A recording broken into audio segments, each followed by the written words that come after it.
Break के बाद आप सभी का स्वागत है और अब बात करेंगे पॉल्यूशन के सॉल्यूशन को लेकर।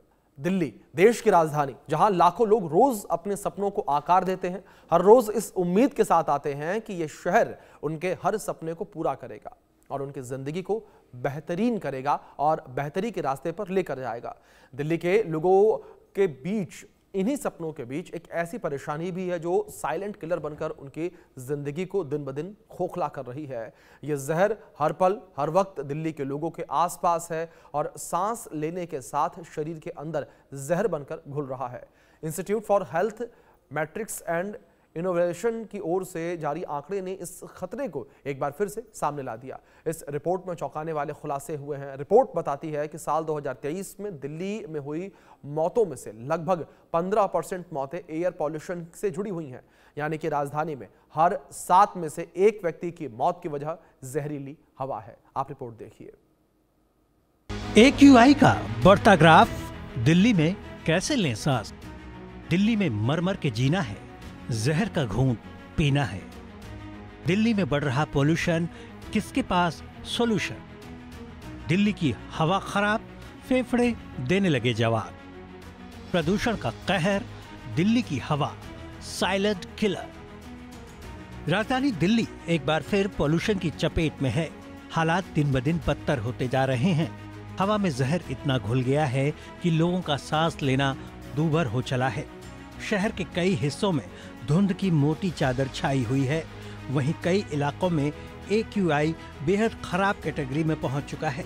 उत्तर भारत सहित राष्ट्रीय राजधानी दिल्ली में AQI लेवल बेहद ही गंभीर श्रेणी में पहुंच चुका है, जिसकी वजह से दिल्ली वालों को खासा परेशानियों का सामना करना पड़ रहा है। हम लोग इस वक्त मौजूद हैं दिल्ली के कर्तव्य पथ पर और आप देख सकते हैं कर्तव्य पथ की तस्वीरें। एक स्मोक की चादर दिल्ली के आसमान में देखने को मिल रही है। वहीं तस्वीरों में देख सकते हैं कि किस तरीके से स्मोक की चादर ने इंडिया गेट को भी अपनी चपेट में लिया हुआ है। यानी कि अगर बात की जाए समय की, तो समय के अनुसार सुबह के 7:30 बज रहे हैं और सुबह के 7:30 बजे की स्थिति आप तस्वीरों के माध्यम से अंदाज़ा लगा सकते हैं कि दिल्ली में AQI लेवल जो है कितनी ही गंभीर श्रेणी में है, जो कि स्मोक की लेयर साफ आसमान में देखने को मिल रही है। और यही स्मोक दिल्ली वालों की सेहत के लिए बेहद ही ज़्यादा हानिकारक होता जा रहा है। दिल्ली सरकार का दावा है कि वो एक के बाद एक कदम उठा रही है। वहीं विंटर एक्शन प्लान घोषित तो किया गया, लेकिन एप्लीकेबल होता हुआ कहीं पर भी नज़र नहीं आ रहा है। देख सकते हैं तस्वीरों में जिस तरीके से एक्सपर्ट्स लगातार राय दे रहे हैं कि इस बिगड़ती आबो हवा में अपने घर से बाहर ना निकलें, क्योंकि अगर इस बिगड़ती आबो हवा में सांस ली जाती है तो ये मान लीजिए कि 8 से 10 सिगरेट आप रोज़ाना पी रहे हैं। और आप देख सकते हैं कहीं ना कहीं एक्सरसाइज करने वाले जो लोग कर्तव्य पथ पर पहुँचते थे, पर्यटक जो कर्तव्य पथ पर पहुँचते थे, उनकी संख्या भी जो है दिन प्रतिदिन कम होती जा रही है। क्योंकि विदेशी पर्यटक हो, चाहे फिर सेहत मनाने वाले आने वाले लोग हों, दौड़ करने वाले लोग हों, अब वो इस बढ़ते AQI लेवल से खुद डरते हुए नजर आ रहे हैं और अब वो भी अपने घरों से ना निकलना ठीक समझ रहे हैं। इतना ही नहीं, दिल्ली में हर 7वां आदमी सिर्फ जहरीली हवा में सांस लेने की वजह से अपनी जान गंवा रहा है। देश का दिल कहे जाने वाली राजधानी दिल्ली में साल 2023 में हुई कुल मौतों में से 15% मौतें एयर पोल्यूशन से जुड़ी थीं। IHME यानी institute for health matrix and evaluation की रिपोर्ट्स बताती हैं कि साल 2023 में दिल्ली में करीब 17,188 लोगों की मौत एयर पोल्यूशन की वजह से हुई। इसका मतलब है कि राजधानी में हर 7 में से 1 शख्स मौत की वजह जहरीली हवा थी।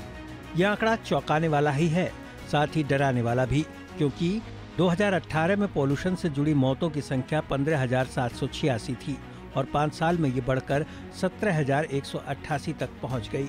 17,000 से ज्यादा लोगों की मौत लंबे वक्त तक PM2.5 पोल्यूशन में रहने की वजह से हुई। यह आंकड़ा बताता है कि एयर क्वालिटी सुधरने की बजाय खराब से बेहद खराब होती जा रही है। दिल्ली की हवा में मौजूद PM2.5 जैसे बेहद छोटे कण सांसों के साथ शरीर में घुसकर दिल, फेफड़ों और नसों को डैमेज करते हैं।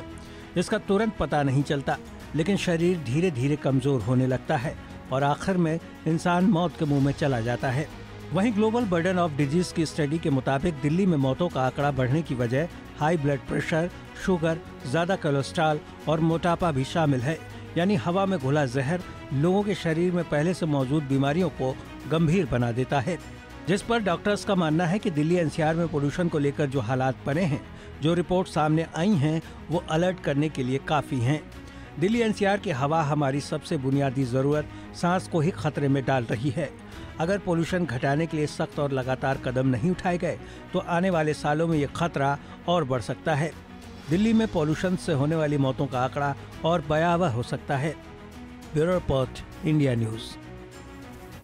तो आपने खास रिपोर्ट देखी और इसी विषय पर बातचीत करने के लिए कुछ खास मेहमान भी मेरे साथ जुड़े हुए हैं। मेरे साथ मिहिर मिश्रा जो कि राजनीतिक विश्लेषक हैं जुड़े हैं, हमारे साथ शुभेंदु शेखर अवस्थी जुड़े हैं जो कि प्रवक्ता हैं बीजेपी से, साथ ही हमारे साथ पर्यावरणविद कविता अशोक जी जुड़े हैं। आप तीनों मेहमानों का बहुत स्वागत है इस चर्चा में। चर्चा की शुरुआत सबसे पहले कविता जी मैं आपसे करना चाहूंगा और जो दिल्ली की मौजूदा स्थितियां हैं वो मैं आपसे समझना चाहूंगा। कविता जी, एक रिपोर्ट मैंने पढ़ी इस चर्चा से पहले, उस रिपोर्ट में क्लियरली ये लिखा गया था, ये कोट किया गया कि दिल्ली अब वो शहर बचा ही नहीं कि जहां पर अपने सपनों को आकार देने के लिए हम आए दूसरे शहरों से। जी सही बात है। देखिए, मैं खुद दिल्ली के बाहर से आई हूँ और एक सपना लेकर जो लोग दिल्ली आते हैं वो एक सपना लेकर आते हैं कि यहाँ हमारे पास जॉब अपॉर्चुनिटी है, काम है। जिन लोगों के सपने बड़े होते हैं मुझे लगता है वो इस शहर में आते हैं बहुत दिल से। तो दिल्ली दिल वालों की है, मगर अब जब दिल पे ही वार हो रहा है, आप देखिए ना हेल्थ पे क्या आपने जैसे रील दिखाई थी तो मैं समझ रही थी कि आम लोग भी समझ पाएंगे कि किस तरह से दिल की बीमारियों तक जो पीएम पर्टिकुलर मैटर इतना बारीक होता है कि वो अंदर तक जा रहा है, लंग्स में, हमारे ब्लड में, हमारी नर्व्स को वीक कर रहा है, इम्यूनिटी लो कर रहा है। जब छोटे छोटे साइंस होते हैं तो किसी को पता नहीं चलता कि सिर दुख रहा है, चक्कर आ रहा है, थकावट लग रही है, सांस नहीं आ रहा, ढंग से फूल रहा है। मगर ये चीजें आगे जाकर के 5 साल 10 साल में इतनी गंभीर बीमारियों का रूप लेती है, जिसमें कैंसर भी एक है बीमारी, रेस्पिरेटरी बहुत बीमारियां हैं। मगर जो मैं ये कहना चाहती हूँ, आपका जो प्रश्न था कि जो सपना था वो टूट गया है। जो हमने वोट देकर एक आश्वासन हमें दिया गया था कि दिल्ली में अब आपको साफ हवा मिलेगी। एयर पोल्यूशन का मुद्दा इलेक्शन कैंपेन में था, बहुत जोरदार था, मगर मुझे नहीं लगता कि अभी वो उसको सॉल्व कर पाए हैं। और एडमिनिस्ट्रेशन का रोल है, मिनिस्ट्री का रोल है, आसपास की जो गवर्नमेंट है उनका रोल है, यानी इंटरस्टेट। मगर कुछ रोल जो है वो मैं सोचती हूँ आम जागरूकता भी हमें और बढ़ानी होगी, तभी जाके एयर पोल्यूशन का सोल्यूशन निकलेगा। जी बिल्कुल। शुभेंदु जी, मैं आपका रुख करूंगा। अब अगर बात गवर्नमेंट को लेकर करें तो गवर्नमेंट के ऊपर भी बड़े सवाल खड़े होते हुए नजर आ रहे हैं शुभेंदु जी, क्योंकि जिस तरीके से आर्टिफिशियल रेन को मैं लेकर सबसे पहले बात करूंगा, आर्टिफिशियल रेन को लेकर तमाम दावे जो है वो किए गए, वादे भी किए गए, लेकिन आर्टिफिशियल रेन नहीं हो पाई और जो पॉल्यूशन की स्थिति है वो बेहद गंभीर श्रेणी में दिल्ली में लगातार बनी हुई है। शुभेंदु जी। देखिए, मैं बिल्कुल डेटा के साथ बात कर रहा हूँ जी, क्योंकि सबसे पहला प्रश्न आपका आर्टिफिशियल रेन के ऊपर है। हम लोगों ने प्रयास किया और कई बार आपके साथ कविता जी भी हैं और मिहिर जी भी हैं। जब तक ये प्रयास करते रहेंगे, क्योंकि कई बार रिजल्ट अच्छा मिलता है तो अच्छी बात है, कई बार मेहनत के बाद रिजल्ट नहीं मिलता है, पानी नहीं बरसा, कोई बात नहीं। हमने प्रयास किया और हमने ये भी कहा था कि हम इसको ट्रायल कर रहे हैं और ट्रायल के बाद रिजल्ट कैसे आएंगे उसको देखने के बाद हम इसको एप्लीकेबल करेंगे। जी, तो हम ये सोच लें पहले ही कि हम फेल हो जाएंगे तो हम प्रयास ना करें, ये गलत होगा। हमने प्रयास किया। जी, दूसरी चीज, अब आज एक्यूआई लेवल के ऊपर बात कर रहा हूं तो मैं डाटा आज का ही दे रहा हूं आपको। 2019 और 2025 के बीच का डाटा है। मैं 407 था और आज 291 है। मैं एक्यूआई लेवल की बात कर रहा हूं। जी जी। और दूसरी चीज, सालों साल देखते रहिए, ये एक्यूआई लेवल बढ़ता रहा है, पर इस बार लास्ट ईयर या उससे कई सालों से यदि हम कंपेयर करें तो कम आ रहा है। जी। कल का भी हम देखें 3 नवंबर का तो 382 था लास्ट ईयर और हमारा मतलब आज का मतलब इस साल में 309 था। मैं इस डाटा की बात इसलिए कर रहा हूं क्योंकि ये एक इंफ्रास्ट्रक्चर की बात है। ये कैसे कम होगा इस पे हम लोगों ने कंसंट्रेट किया है। तो 2.5 साइज का जो पार्टिकल की बात आप कर रहे हैं वो ज्यादातर डस्ट है, जो रोड साइड डस्ट पड़ी हुई है। उसके लिए जो रोड टूटी हुई थी, ऑलमोस्ट सभी जितने भी बड़ी रोड्स हैं उसको हम लोगों ने रिपेयर कर लिया है। तो आप बड़े गड्ढे नहीं है, और उस बड़े गड्ढों के ना होने से जो धूल हो रही थी वो कम हुई है। आप इसको मेजर भी कर सकते हैं। दूसरा, मैं इस पे भी इस बात को मैं कहता हूं कि यदि धूल को मैकेनिकल मशीन से शक किया जाएगा तो धूल से उड़ेगी कम और मॉइस्चर में कम जाएगी, उसका भी प्रयास किया जा रहा है।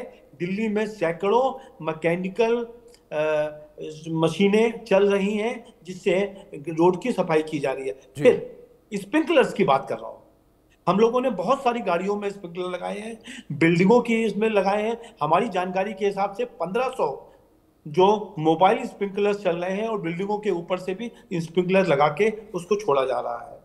हमने पिछले 6-8 महीने में दिल्ली के अंदर 600 बसें खरीदी जो पिछले 10 सालों में एक भी बस नहीं खरीदी गई थी, और लगभग 2800 बसों की ऑर्डर दिया है। ये वो बसें हैं जो इलेक्ट्रॉनिक बसें हैं।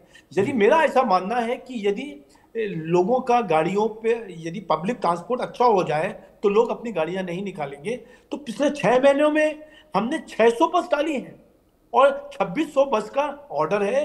अगले साल 26 के दिसंबर तक हम लगभग यहाँ पर 5000 बसें और हम लेके आएंगे। मतलब शुभेंदु, जिस तरीके से आपने जिक्र किया, प्रयासों का आपने जिक्र किया कि तमाम प्रयास जो है सरकार के द्वारा किए जा रहे हैं। एक चीज और ईस्टर्न पेरिफेरल और वेस्टर्न पेरिफेरल बना के हमने दिल्ली में और UR2 बनाकर जो बड़ी गाड़ियां दिल्ली में एंटर करती थी उनको रोकने का प्रयास किया है। 6-7-8 महीने में हमारी नियत पर किसी को मतलब शुभेंदु जी, माना जाए आपके कहने का मतलब ये कि छोटे छोटे एहतियाती कदम उठाए जा रहे हैं जिनका भविष्य में जाकर असर जो है और बेहतर देखने को मिलेगा। इसी के साथ मैं मिहिर जी का रुख करूंगा। मिहिर जी, जिस तरीके से एहतियाती कदमों को लेकर बात हो रही है, क्या आप ये मानते हैं कि जो कदम ये उठाए जा रहे हैं वो कदम पर्याप्त हैं और जो ये आंकड़े एयर पॉल्यूशन को लेकर सामने आ रहे हैं वो संतोषजनक हैं? अभिषेक जी, अगर संतोषजनक होते ये आंकड़े तो निश्चित रूप से आज हम लोग उस पर डिबेट नहीं कर रहे होते। बिल्कुल। पहली बात, जिन बसों की बात शुभेंदु जी ने कही है वो बसें, अगर मैं गलत नहीं हूँ तो शायद अक्टूबर-नवंबर में ही खरीद के थी और कोई भी व्यक्ति वहाँ से गुजरता देख सकता था। फर्क सिर्फ इतना आया कि उन बसों पे चेहरे बदल गए, पोस्टर बदल गए। पहले उस पर केजरीवाल जी की तस्वीर लगी हुई थी और दूसरी और रेखा गुप्ता जी की तस्वीर से रिप्लेस हो गया। तो ये राजनीति जो है आज की तारीख में एक ऑप्टिक्स का खेल हो गया है कि आपको कितना करना, कंटेंट और इंटेंट दोनों में फ़र्क होता है। चलिए दिल्ली की बात कर रहे हैं, पॉल्यूशन की बात कर रहे हैं, AQI लेवल की बात कर रहे हैं और हम लोग PM 2.5 की बात कर रहे हैं।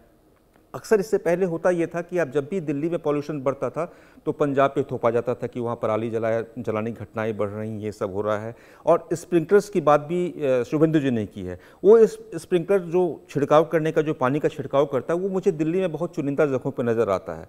तो अगर 1500 स्प्रिंकलर लगाए भी गए तो दिल्ली जैसी जो देश की राजधानी है, कैपिटल है, और जितनी बड़ी सघन डेंस पॉपुलेशन यहाँ रहता है, तो मेरे ख्याल से वो नाकाफ़ी है। दूसरी बात, जो पूरा चुनाव लड़ा गया था दिल्ली का विधानसभा चुनाव, और हम सब जानते हैं कि बीजेपी की दशकों के बाद सत्ता में दिल्ली में वापसी हुई। ठीक है, आप ये कह सकते हैं कि जो पूर्ववर्ती की सरकारें रहीं उन लोगों ने कदम अच्छे नहीं उठाए, और लेकिन इन 10 महीनों के ट्रैक रिकॉर्ड को देखें तो ठीक है, 10 महीने भी आप ये कह सकते हैं, बेनिफिट ऑफ डाउट दे सकते हैं कि भाई 10 महीने में क्या होता है। ठीक है, 10 महीने में कुछ नहीं होता है। देखिए, शुरुआत यमुना से करते हैं। यमुना को लेकर, छठ घाट को लेकर, साफ सफाई को लेकर जो ये किया गया, तो मैंने एक सवाल कहीं और भी उठाया था कि भाई अचानक इतने सालों के बाद सरकार को छठ की याद क्यों आई? इसके पहले भी पूजा होती रही है, ऐसा तो है नहीं कोई पॉलिटिकल पार्टी सिस्टम में आती है तभी कोई पूजा शुरू होती है। लेकिन जो बिस्लेरी घाट बना उसको लेकर भी देश जानना चाहता था कि भाई इसकी हकीकत क्या है। पाइपलाइनों से फिल्टर्ड पानी वहां पहुंचाया जाने लगा। बिल्कुल बिल्कुल, ये कहानी है। तो इंटेंट और कंटेंट, इस पर एक बड़ा गंभीर सवाल है। सारे प्रश्न चिन्ह जो है वो सत्ता पक्ष के ऊपर खड़ा करता हुआ नजर आता है। इस बीच आप तीनों मेहमानों से मैं रिक्वेस्ट करूंगा कि प्लीज आप तीनों मेरे साथ बने रहे। हमारी टीम ने एक सर्वे किया है और इसके आंकड़े किस तरीके से निकलकर सामने आए, इसमें सवाल हमने क्या पूछे वो अपने दर्शकों को आंकड़े अब दिखाते हैं हम। पहला सवाल, पहला सर्वे हमने किया, दिल्ली में प्रदूषण का कहर लगातार जारी है, इसका जिम्मेदार कौन है, ये सवाल था। अब इसके आंकड़े आपको बताते हैं। सरकार 21% लोगों ने माना है, आम लोगों की जीवन शैली 10% लोगों ने माना, वाहन यानी कि जो गाड़ियां चलती हैं 16% लोगों ने, औद्योगिक इकाई ये माना 15% लोगों ने, और उपरोक्त सभी 35% लोगों ने माना है। तो कुछ इस तरीके से पूरे आंकड़े निकलकर सामने आए हैं। 3% लोग थोड़े कंफ्यूज नजर आए, उन्होंने कहा इस विषय पर कुछ कहा नहीं जा सकता। अब आगे बढ़ेंगे, बात करेंगे अपने सर्वे नंबर 2 की, और इसमें सवाल पूछा हमने प्रदूषण पर नियंत्रण को लेकर किस पार्टी की सरकार ने बेहतर कदम उठाया था। अब इसके आंकड़े आपके स्क्रीन पर। बीजेपी 28% लोगों ने माना, आम आदमी पार्टी 14% लोगों ने माना, और 5% लोगों ने आईएनसी यानी कि इंडियन नेशनल कांग्रेस को माना है और 51% लोगों ने कहा कि इनमें से कोई नहीं, यानी कि ज्यादातर लोगों का कहना कि किसी भी सरकार के द्वारा वो ठोस कदम नहीं उठाए गए हैं जो उठाए जाने चाहिए थे पॉल्यूशन की रोकथाम के लिए। 2% लोगों ने कहा कि कुछ कह नहीं सकते इस विषय पर। आगे बढ़ते हैं, बात करेंगे अपने सर्वे 3 को लेकर, सर्वे नंबर 3 को लेकर, और प्रश्न पूछा कि प्रदूषण के कारण लोगों में किस तरह की बीमारियां तेजी से बढ़ी हैं। अब इसके आंकड़े निकलकर सामने आए हैं और लोगों ने जवाब किस तरीके से दिए वो रहे आपके स्क्रीन पर। आंख के संबंधी जो बीमारियां हैं बढ़ी हैं 13% लोगों ने बोला, और फेफड़े संबंधी बीमारियों का जिक्र 52% लोगों ने किया। उच्च रक्तचाप यानी कि बीपी की प्रॉब्लम का जिक्र जो है वो 12% लोगों ने किया। दिल का दौरा 21% लोगों ने कहा, कह नहीं सकते कुछ 2% लोगों ने कहा, यानी कि 2% लोग थोड़े कंफ्यूज नजर आए। अब बात करेंगे अपने सर्वे में पूछे गए चौथे सवाल के बारे में कि क्या प्रदूषण से मौत का सबसे बड़ा कारण PM 2.5 है।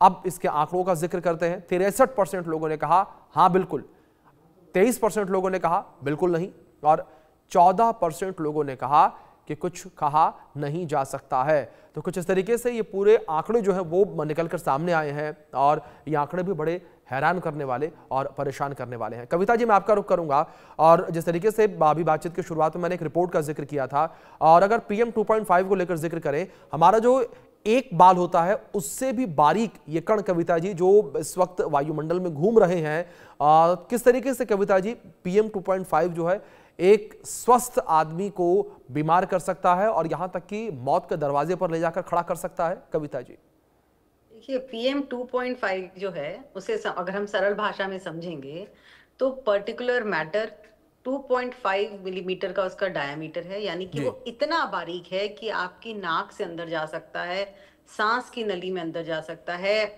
हार्ट में, आपकी नसों को नुकसान, लंग्स में, मतलब वो पूरा अंदर आपकी छाती में चला जाएगा, आपको पता भी नहीं चलेगा, आपको लगेगा नॉर्मल ब्रीदिंग है, अंदर चला जाएगा। तो वो सबसे ज्यादा नुकसानदायक जो है PM 2.5 का जब डेटा बिगड़ता है, यानी कि जब वो चीज खराब हो जाती है तो सबसे ज्यादा हेल्थ पे असर आता है। अब दूसरी बात यह है कि PM 2.5 जो है, देखिए वो एक सर्दी का जो मौसम है ना, उसका भी एक बड़ा एक फैक्टर है। मैं कहना चाहूंगी कि एक तो हो गई कि सर्दी के मौसम में हवाएं जो हैं वो इतनी तेज नहीं है। अगर 10-15 किलोमीटर प्रति घंटे से कम हवा चलती है ना, अगर हवा का जोर ही कम है, तो जो ये पोल्यूटेंट्स जमा है, प्रदूषण जो जमा है पृथ्वी के स्तर से जरा ऊपर, वो उड़ नहीं पाता। तो एक ये बहुत बड़ा कारण है कि जो प्रदूषण के कण हैं वो नीचे नीचे ही रह जाते हैं और हमें ज्यादा सांस में अंदर जाते हैं। दूसरा है दिल्ली की लोकेशन ज्योग्राफिकली ऐसी है, तश्तरी के जैसी उसकी शेप है कि जो हवा है वो इस तरह से अगर उड़ती है हल्की हवा तो वो पोल्यूटेंट्स को अपने साथ बहा के नहीं ले जाती। तो दिल्ली में प्रदूषण का जो कारण है वो सिर्फ एक, हम ये नहीं कह सकते कि गाड़ियों से है या फैक्ट्री से है या टूटी सड़कों से है या गार्बेज जलाने से है। अपनी लोकेशन हमारी ऐसी है दिल्ली की, एक वो हो गया, फिर सर्दी का मौसम आ रहा है तो ये और बढ़ेगा। इसका जो सोल्यूशन है हम निकाल नहीं पाए हैं अभी तक, क्योंकि मुझे लगता है कि संगठित एफर्ट जो है अभी जोरदार तरीके से चाहिए, और जो भी इसमें फॉल्ट करे उसको फाइन भी देना चाहिए। तो मैं समझती हूँ जब स्ट्रिक्ट हो जाएगी ना थोड़ी सरकार, जब लोगों पे स्ट्रिक्टनेस आएगी, तभी भी थोड़ा इसमें हमें इम्प्रूवमेंट दिखाई देगा। जी बिल्कुल, मतलब कविता जी स्ट्रिक्टनेस की जो बात आपने कही है वो जरूरी है, लेकिन इस बीच शुभेंदु जी मैं आपका रुख करूंगा, और इस बीच मुझे बयान याद आता है मनोज तिवारी, आपके स्टार प्रचारक, 3 बार के सांसद दिल्ली से। उन्होंने कहा था कि अगर भारतीय जनता पार्टी की सरकार, चुनाव से पहले का ये बयान है, भारतीय जनता पार्टी की सरकार अगर दिल्ली में बनती है तो लगभग 1 साल के समय में जो दिल्ली की हवा है, आबो हवा है, उसको हम सांस लेने लायक कर देंगे। लेकिन शुभेंदु जी, जिस तरीके से आपने AQI लेवल का जिक्र किया 300 के आसपास, मुझे नहीं लगता कि 300 का जो AQI है वो सांस लेने लायक है। बिल्कुल नहीं कहा कि ये जो लेवल है वो बहुत अच्छा है। मैं तो ये कह रहा हूँ कविता जी से भी और मिहिर साहब से भी कि हम प्रयास कर रहे हैं और हमने उस प्रयास में इंफ्रास्ट्रक्चर में जो कमियां थी उसको ठीक कर रहे हैं। हवा तेज हम नहीं कर सकते, आपको मालूम है, पर जो रोड टूटी हुई है थी, लगातार बड़े बड़े गड्ढे थे, चाहे मुंडका से चालू करते थे तो पीड़ागढ़ी तक आता था, या आउटर रिंग रोड थी पूरी टूटी हुई थी, उनको ठीक किया है जिससे कि धूल के कण इस मॉइस्चर को और खराब ना करें। दिल्ली के आने वाले जो ट्रक्स थे जो बाहर से आते थे दिल्ली में, जिनका कोई यूज नहीं था, दिल्ली के बाहर जाना होता था, उनको बाहर से निकाल दिया। UR2 को भी चालू किया, ईस्टर्न पेरिफेरल्स और वेस्टर्न पेरिफेरल्स पहले ही चालू है। मेरा ये कहना है कि जैसे आपने बता दिया मीर साहब आपने कि ये गाड़ियां पहले थी, टीटीसी बस में एक भी गाड़ी नहीं थी। देवी के नाम से जो बसें चली शुभेंदु जी, वो तो बहुत पहले से थी। देवी नाम से जो प्रोजेक्ट चली, जो लास्ट कनेक्टिविटी देने की बात चल रही है, वो बसें अगर मैं गलत नहीं हूं तो अक्टूबर, नवंबर, दिसंबर में ही बसें लग गई थी डिपो के अंदर। वो जो फेमा 2 के थ्रू केंद्र ने दिल्ली सरकार ने आम आदमी पार्टी की सरकार को दिया था, बिना एक पैसे खर्च किए हुए, वो डीटीसी उसके अंदर नहीं थी। मैं डीटीसी बसों की बात कर रहा हूं। फिर भी मैं आज भी मानता हूं 11-12 हजार बसें होनी चाहिए, जो हमारी सब सोल्यूशन के बाद अगले साल तक कुल 5-6 या 7 हजार हो पाएंगे। और बसों की और आवश्यकताएं हैं, मेट्रो के और अच्छे नेटवर्क की जरूरत है, जिस पर काम चल रहा है। ठीक है शुभेंदु जी, मतलब काम चल रहा है। ठीक है, एक रिएक्शन में मिहिर जी का बीच लूंगा। मिहिर जी, जिस तरीके से काम चलने की बातें कही जा रही हैं, दावे किए जा रहे हैं, लेकिन मिहिर जी क्या आपको लगता है कि जो दावे किए जा रहे हैं वो हकीकत नजर आ रहे हैं? क्या उन दावों को लेकर काम होता हुआ नजर आ रहा है आपको? अदम गोडवी का एक बहुत मशहूर शेर है, तुम्हारी फाइलों में गांव का मौसम गुलाबी है, मैं गांव को दिल्ली करता हूँ, दिल्ली का मौसम गुलाबी है, मगर ये आंकड़े झूठे हैं, ये दावे किताबी हैं। मैं किसी पॉलिटिकल पार्टी को, किसी सिस्टम को ब्लेम नहीं कर रहा हूँ। मेरा सिर्फ कहना है इंटेंट और कंटेंट। अगर सच में ऐसी स्थिति होती तो शायद हम लोग इस डिबेट को नहीं कर रहे होते। बिल्कुल, मेरा कहना है कि आप राजनीतिक मानसिकताओं से ऊपर उठकर, उस नजरिए से उठ के आम जनता की क्यों नहीं सोचते हैं? अगर दिल्ली में जब चुनाव होते हैं तो आपको सबसे बड़ा मुद्दा प्रदूषण नजर आता है। तमाम दिल्ली में पोस्टर लगते हैं, यमुना मैया की तस्वीरें लगती हैं जिसमें एक वृद्ध महिला को बिल्कुल अशक्त हालत में दिखाया जाता है। लेकिन यह 8-9 महीने में क्या ही कमाल हो गया। मेरा कहना सिर्फ एक सवाल शुभेंदु जी से है कि क्या सच में अगर इंटेंट ऐसा होता तो क्या 10 महीने कम होते हैं? 10 महीने में कुछ किया नहीं जा सकता था? मैं ये नहीं कह रहा हूं कुछ नहीं किया गया, किया तो गया। क्लाउड सीडिंग का परिणाम हमने देखा, ठीक है, आप ये कह सकते हैं कि भाई कई बार ये नाकामियां होती हैं, पर कोई मंगलयान तो भेजना नहीं था या चंद्रयान तो कोई भेजना नहीं था कि इसमें नाकामी के चांसेस थे। क्लाउड सीडिंग आजकल की तारीख में बहुत नॉर्मल प्रोसेस है, जिस चाइना को हम लोग दिन रात कोसते हैं, और वहां भी क्लाउड सीडिंग बहुत कॉमन है। कई दुनिया के विकसित राष्ट्र हैं, विकासशील देश हैं, जहां क्लाउड सीडिंग होती रही है। तो क्या इसकी कोई जवाबदेही किसी पर बनेगी?